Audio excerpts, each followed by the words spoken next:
Penalty corner में आपका स्वागत है। राजेंद्र गुड़ा की आपको याद होगी। राजेंद्र गुड़ा मंत्री थे अशोक गहलोत सरकार में, फिर एक लाल डायरी निकाल लाए। उस लाल डायरी के नाम पर राजेंद्र गुड़ा से लेकर प्रधानमंत्री तक सब ने अशोक गहलोत की सरकार पर आरोप लगाए। लाल डायरी में ये लिखा है, लाल डायरी में वो लिखा है, भ्रष्टाचार की लाल डायरी। आज उन राजेंद्र गुड़ा ने प्रेस कॉन्फ्रेंस की।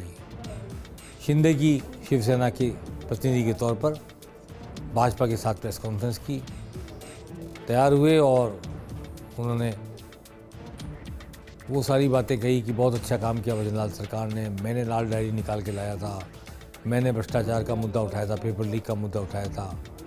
और उन्होंने एक तरह से फिर से भाजपा के प्रत्याशियों के समर्थन में सक्रिय होकर चुनाव मैदान में प्रचार करने का एक उद्घोषणा की है, समझ लें। आइए सुनते हैं क्या कहा राजेंद्र गुड़ा ने आज।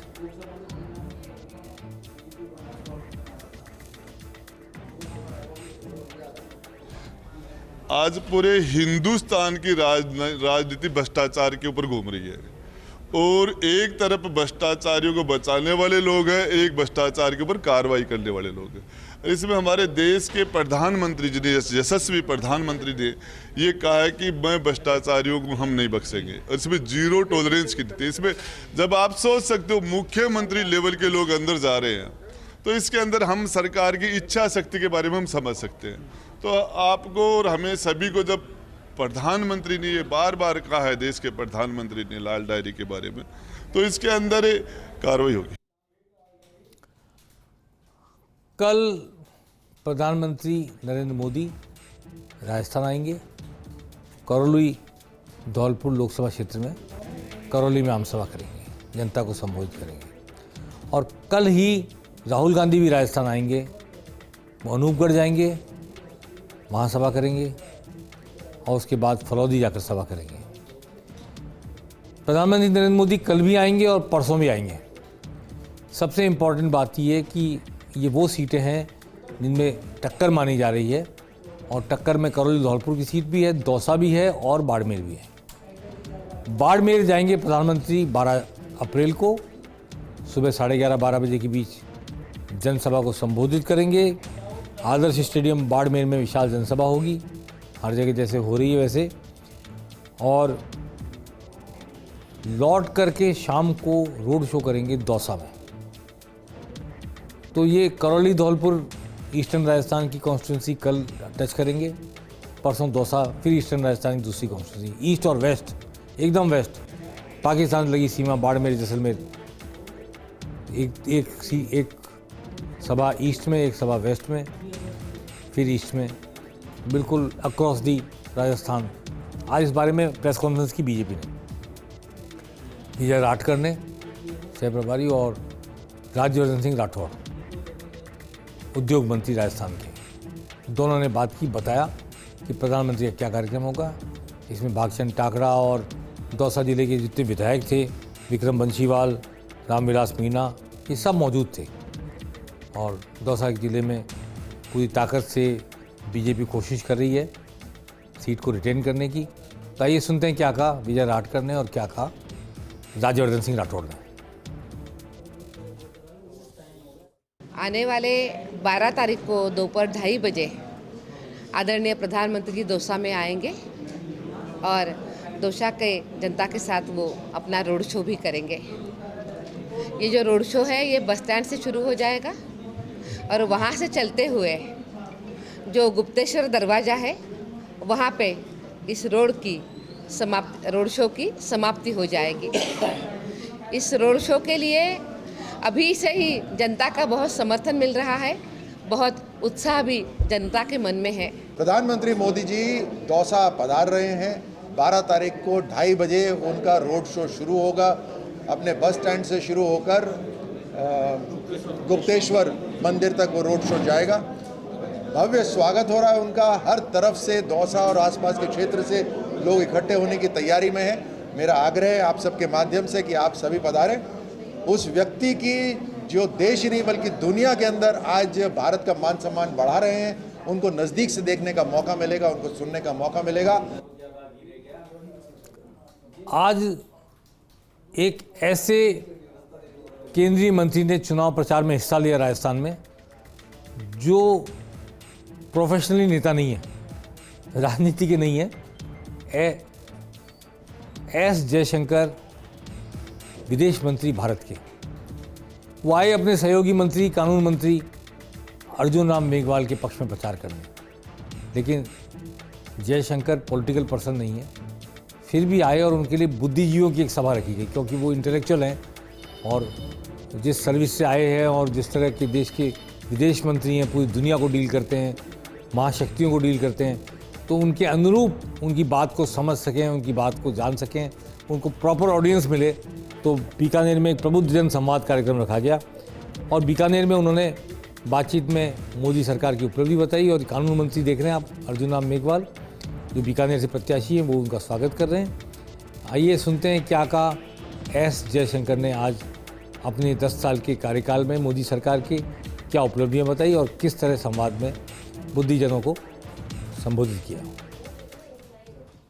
सिंगापुर एयरपोर्ट हो या दुबई एयरपोर्ट हो, आज बीकानेर वाला जो है वो यहाँ भी है, वहाँ भी है, और आपकी दुनिया में जो है छवि बन चुकी है कि यहाँ की भुजिया जो है खाली बीकानेर और राजस्थान या भारत की सीमा तक नहीं रुकती। आप सचमुच एक ग्लोबल प्रोड्यूसर बन चुके हैं। उसके अलावा आप ये भी जानते हैं कि आजकल हमारा ये लक्ष्य है कि भारत में टूरिज़्म बढ़े, और टूरिज़्म का भी महत्व है। बीकानेर में आपका कैमल फेस्टिवल बहुत मशहूर है। आज मुख्यमंत्री भजनलाल कई इलाकों में गए चुनाव प्रचार करने। जब वो आंधी पहुंचे, आंधी नाम के कस्बे में या गांव कस्बा जो भी कह लें, खदानों के लिए बहुत प्रसिद्ध है, आंधी में जब थे तो वहाँ अचानक आंधी चल पड़ी, मौसम बिगड़ा, मौसम का बदला मिजाज, बूंदाबांदी हुई, पर भजनलाल शर्मा ने तत्काल बात को संभाला कि आप बैठे रहिए, तेज हवाओं से मौसम जरूर बदला है, लेकिन राजनीति का मौसम वैसा ही रहेगा जैसा पिछले चुनाव में था। और भजनलाल शर्मा ने कहा कि ERCP आ रही है, उसका स्वागत करने के लिए बूंदाबांदी हो रही है, और बताया कि वो गरीबी हटाओ का नारा दे रही थी कांग्रेस, उनकी 5वीं 6ठी पीढ़ी भी आज भी वही नारा दोहरा रही है, कांग्रेस ने छोटे उद्योग बंद कर दिए वगैरह वगैरह, कई सारे इन्होंने आरोप भी लगाए, और किसान और मजदूर को भाजपा का साथ देने के लिए आग्रह किया, आह्वान किया, बहुत सारी बातें की, और कहा कि हमने वादे 45 दिन में 100 दिन में 45% वादे पूरे किए, जो हमेशा रोज़ कह रहे हैं वो आजकल बातें वो भी दोहराई उन्होंने। तो आइए आंधी के बीच, तेज़ हवाओं के बीच, हल्की बूंदाबांदी के बीच क्या कहा मुख्यमंत्री भजनलाल शर्मा ने आंधी में। जैसे ही चुनाव की घोषणा होती है, कुछ पार्टियां झूठ का सहारा लेकर के आगे आती हैं, और वो झूठ का सहारा लेते हुए चुनाव के अंदर आती है, और बाद में उनका पता नहीं रहता है। उन लोगों से सावधान रहना मित्रों। राजनीतिक पार्टियां, राजनेता, इन्होंने जनता के बीच में अविश्वास पैदा करने का काम किया है। आज भी भारतीय जनता पार्टी में कांग्रेस से लोगों के आने का कार्यक्रम चलता रहा। आज आने वालों में सबसे बड़ी बात ये थी कि विद्याधर नगर सीट से 2 बार कांग्रेस के टिकट पर चुनाव हारे सीताराम अग्रवाल, जो कांग्रेस के कोषाध्यक्ष भी थे, वो भारतीय जनता पार्टी में आए, और आज उन्होंने कहा कि मेरा मन गवाही नहीं दे रहा था कांग्रेस में, मेरा परिवार गवाही नहीं दे रहा था, फिर भी मैं कांग्रेस में था, अब मैं सही जगह आ गया हूँ, वगैरह वगैरह जैसा सब कहते हैं, कोई बातें कही। लेकिन ख़ास बात ये थी कि जिन दिया कुमारी ने विद्याधर नगर सीट पर उनको चुनाव हराया था, बुरी तरह हराया था, उन्हीं दिया कुमारी ने आज दुपट्टा उड़ाकर सीताराम अग्रवाल का स्वागत किया बीजेपी में। और एक तरह से विद्याधर नगर की कांग्रेस भी बीजेपी में आ गई। बीजेपी तो बीजेपी में है ही, जो बड़ी ज़बरदस्त जीत के साथ आई थी डिप्टी सीएम में। तो क्या विद्याधर नगर सीट पर कांग्रेस का कोई नाम लेवा अब रह गया है, ये भी एक सवाल खोजने की बात है।